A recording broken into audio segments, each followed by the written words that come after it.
Ok. Bonjour chers auditeurs.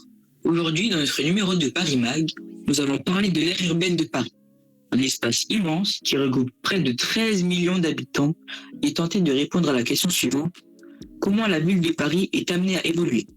Pour cela, nous allons aborder l'organisation spatiale et les contrastes au sein de l'aire urbaine avec le géographe M. Fournel avant d'organiser un débat entre nos spécialistes M. Buret et M. Rupan sur la métropole mondiale qu'est Paris et ses enjeux d'avenir.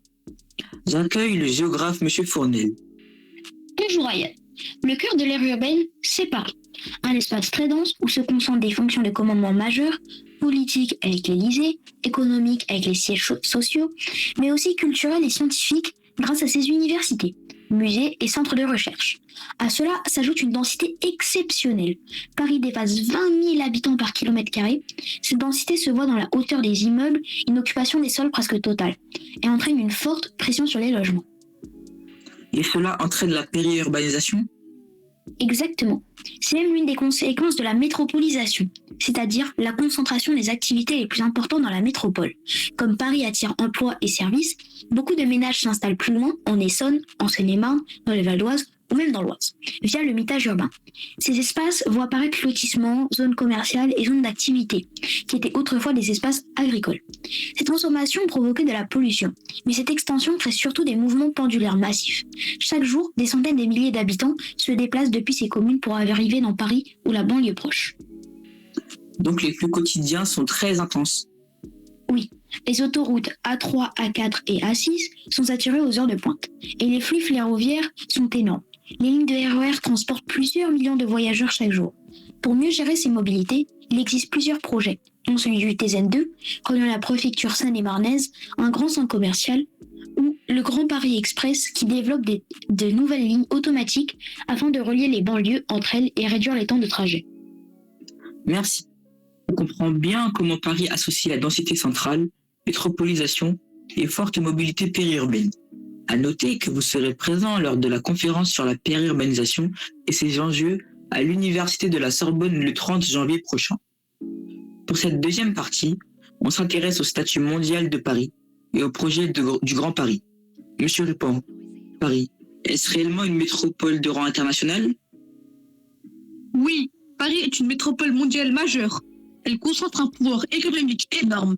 Plus de 30 sièges du CAC 40, le premier quartier d'affaires d'Europe à la Défense et un secteur financier très influent. Elle joue aussi un rôle politique grâce à la présence d'organisations internationales comme l'UNESCO ou l'OCDE. Et à l'échelle européenne, Paris est un nœud de communication essentiel avec ses deux grands aéroports, Roissy et Orly, qui connectent la ville au monde entier. Il possède aussi de nombreuses plateformes de Colissimo, lui assurant une connexion avec le monde entier. Monsieur Buret, êtes-vous d'accord avec cette vision? Oui, mais je veux insister sur un autre point, le rayonnement scientifique et culturel de Paris. Paris attire chaque année des milliers d'étudiants étrangers, possède des universités classées dans le top mondial et concentre des technopoles comme Paris-Saclay, un des clusters scientifiques les plus importants en Europe. Son influence est aussi culturelle. Musées, mode, cinéma, tourisme. Près de 30 millions de visiteurs internationaux par an. Donc Paris rayonne à la fois économiquement, culturellement et scientifiquement. Passons maintenant aux enjeux d'avenir. On parle beaucoup du Grand Paris.